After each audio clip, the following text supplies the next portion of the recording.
अस्सलामुअलैकुम दोस्तों, मेरा नाम है शारिफ खान। आज ईरान की तरफ से अमेरिका और इजराइल के दो ऐसे आत्मघाती हथियारों को मार गिराया गया है कि जिनकी चर्चाएं इजराइल और अमेरिका में होती रहती हैं। अब वो दो हथियार कौन से हैं, यहाँ साइड में आप मेरे देखिए। पहला ड्रोन MQ-9 जिसकी कीमत 32 से 50 मिलियन डॉलर के बीच में है, जो लगातार सर्विलेंस के साथ साथ ईरान पर हमला करने का काम भी करता है।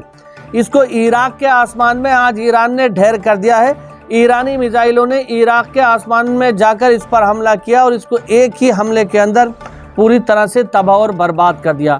MQ-9 रैपर ड्रोन परसों भी गिराया गया था, तो आप ये ना समझें कि ये वही खबर है। ये आज 4 मार्च की ताज़ा खबर आपको बता रहा हूँ कि इराक के आसमान में जाकर ईरान ने अमेरिका का MQ-9 32 मिलियन डॉलर का ये लड़ाकू विमान मार गिराया है। ईरान को बड़ी कामयाबी मिली है अमेरिका के इस घातक ड्रोन को मार गिराने में। इसी के साथ साथ आपको बता दूं कि इराक के अंदर एक तो गिराया और दूसरा ईरान ने अपने ही क्षेत्र के अंदर इजराइल से आने वाले ड्रोन्स को तबाह कर दिया है। साइड में आप मेरे देखिए, इजराइल ने आज ईरान के खुजिस्तान इलाके में ड्रोन स्ट्राइक करने की कोशिश की थी, जिसको पूरी तरह से नाकाम कर दिया है ईरानी IRGC की तरफ से। यह साइड में खबर आप देखिए, इस ड्रोन का नाम है हीरोन TP ड्रोन, जो ईरान के ऊपर दागे गए थे, जिसके अंदर काफ़ी चीज़ें थी। गाइडेड बॉम्ब इसके अंदर लगे हुए थे। ईरान के अंदर ज़्यादा से ज़्यादा लोगों को मारना इसका मकसद था, लेकिन ईरान ने ऐसा होने से पहले ही ईरानी एयर डिफेंस सिस्टम ने इन्हें आसमान में तबाह कर दिया। तो दो जगहों पर बड़ी कामयाबी मिली है। एक तो इराक के आसमान में अमेरिका के ड्रोन को मार गिराया है और दूसरा ईरान ने अपने आसमान में इजराइल के ड्रोन्स को मार गिराया है। इसी के साथ साथ आगे बताया गया है, the munition is now reportedly under IRGC control. आप समझ सकते हैं कि IRGC किस तरह से तमाम उन सारी चीज़ों को अपने कंट्रोल में ले रही है जिससे ईरान को नुकसान हो सकता है। ऐसा नहीं कह रहा हूं कि मैं ईरान के ऊपर हमला नहीं हो रहा है, ईरान के ऊपर भी हमला हो रहा है। अमेरिका और इजराइल की तरफ से भारी भरकम तादाद में ईरान की राजधानी तेहरान पर हमले हो रहे हैं, लेकिन उन सभी हमलों का जवाब देते हुए ईरान की तरफ से भी पुरजोर तरीके से हमले हो रहे हैं और इजराइल के अधिकतर इलाकों को खंडर बना दिया गया है ईरानी हमलों के द्वारा। इसी के साथ साथ लेबनान बॉर्डर से खबर आई है, लेबनान के अंदर हिजबुल्लाह के लड़ाके और इजरायली आर्मी के बीच ग्राउंड ऑपरेशन यानी जमीन पर लड़ाई हो रही है।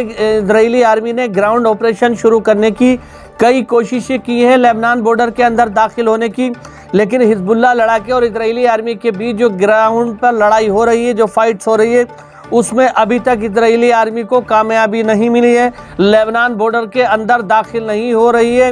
हिजबुल्लाह के लड़ाके इजरायली आर्मी को आगे बढ़ने से रोक रहे हैं और इसी के साथ साथ लेबनान से भारी भरकम तादाद में इजराइल के उस हिस्से को निशाना बनाया जा रहा है जो लेबनान बॉर्डर के साथ साझा होता। लगातार देखिए, हिजबुल्लाह की तरफ से भी रॉकेट भी दागे जा रहे हैं। जमीन पर कार्रवाई चल रही है। जमीन पर फौज से फौज की, टैंकों की, तोपों की, रॉकेट्स की, तमाम तरह की लड़ाइयां लेबनान बॉर्डर पे भी इस समय चल रही है। तो सीधे तौर पर चाहे वो लेबनान हो, यमन हो या इराक की मिलिशिया हो, तमाम ये जो संगठन है वो ईरान को अपना प्रॉक्सी मानकर लगातार अमेरिका और इजराइल की आर्मी के ऊपर तेजी से हमले कर रहे हैं। दोस्तों, इसी के साथ साथ आपको बता दूं कि अमेरिका की जो फौज है उसने अपने बजट में बदलाव करने के लिए कहा है। लगातार आपने देखा कि बीते कुछ दिनों से अमेरिका और इजराइल में भी कुछ ऐसे लोग हैं जो ईरानी मिसाइलों की तारीफ कर रहे हैं और ईरान ने मिसाइलों को जिस टेक्नोलॉजी के साथ बनाया है उसकी भी काफ़ी तारीफ कर रहे हैं।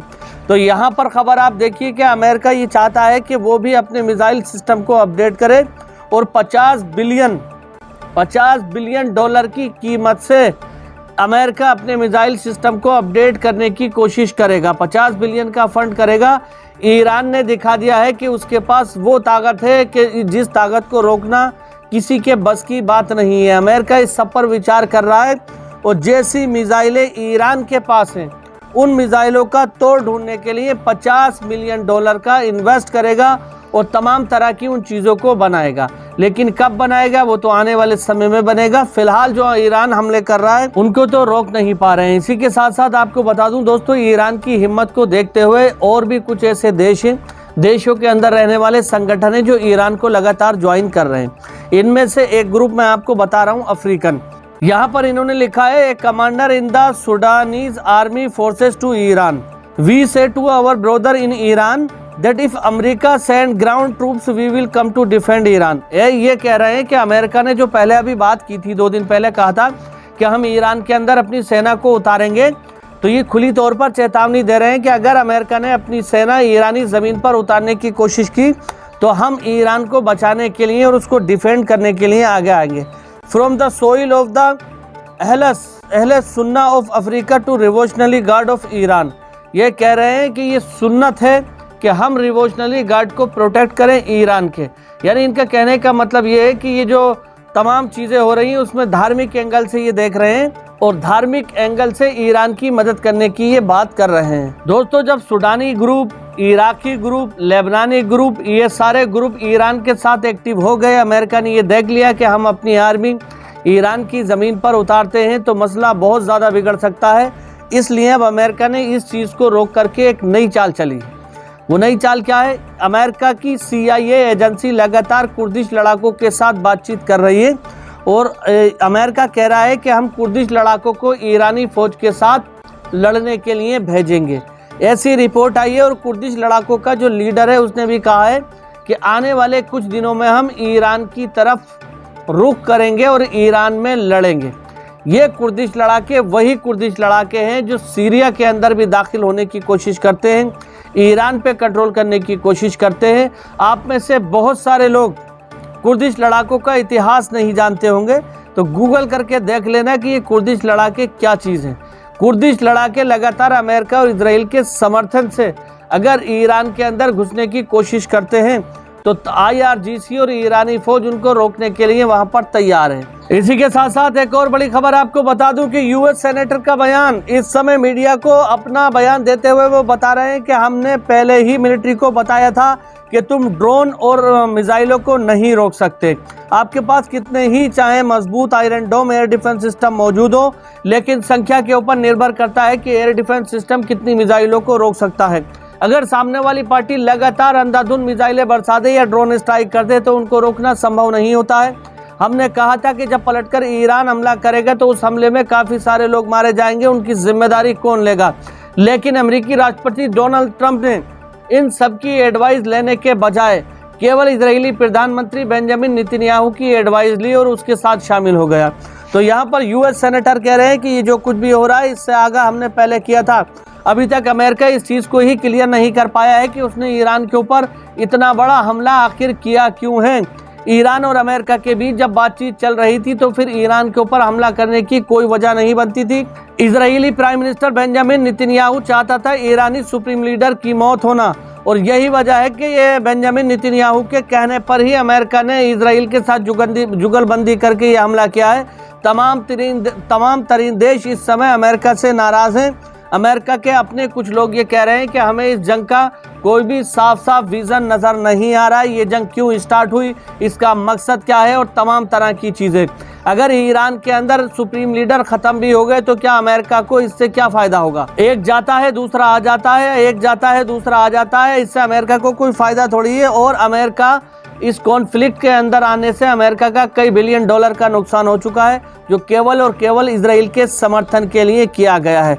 अमेरिकी लोग इस बात से बेहद नाराज़ हैं कि डोनाल्ड ट्रंप उनकी संपत्ति, उनके टैक्स के पैसे को इजराइल के बचाव के लिए इस्तेमाल कर रहा है। इसी के साथ साथ आपको बता दूं दोस्तों, आज ही इजराइल अमेरिका की तरफ से जो स्ट्राइक ईरान पर की गई है उसमें ईरान की राजधानी तेहरान में इजराइल अमेरिका का एक फाइटर जेट गिरा दिया गया है ईरानी एयर डिफेंस सिस्टम के द्वारा। ईरानी एयर डिफेंस सिस्टम इस समय मजबूती से काम कर रहे हैं। 2 रेपर ड्रोन गिराए हैं, एक फाइटर जेट गिराया है। F-35 फाइटर जेट को गिराना कोई आम बात नहीं होती है। ये खबर इस बात को दर्शाती है कि ईरानी एयर डिफेंस सिस्टम कितने मजबूत है। आज ईरान की राजधानी तेहरान के ऊपर इजराइल से आए F-35 फाइटर जेट को ईरानी एयर डिफेंस सिस्टम ने आसमान में ही उड़ा दिया है। इस वक्त की बड़ी ब्रेकिंग न्यूज़ आपको बता रहा हूं कि ईरान अपना दिफा करते करते सामने वाली पार्टी के ऊपर भी हमला लगातार कर रहा है। ईरान का भी नुकसान हो रहा है, लेकिन यहाँ पर ईरान भी इजराइल को काफ़ी नुकसान दिखा रहा है। तो दोस्तों, आज की इस वीडियो में बस इतना ही। आने वाली वीडियो में कुछ और नई जानकारी लेकर आपके सामने हाजिर होऊंगा। अगर आप हमारे चैनल पर पहली बार आए हैं तो चैनल को सब्सक्राइब करके बेल आइकन पर ऑल का बटन जरूर सेलेक्ट कर लें। इस टाइम बहुत अहम खबरें निकल के आ रही हैं, एक एक खबर आपका जानना बहुत ज़रूरी है। मिलते हैं अगली वीडियो में, तब तक के लिए खुदा हाफिज़, जय हिंद, जय भारत।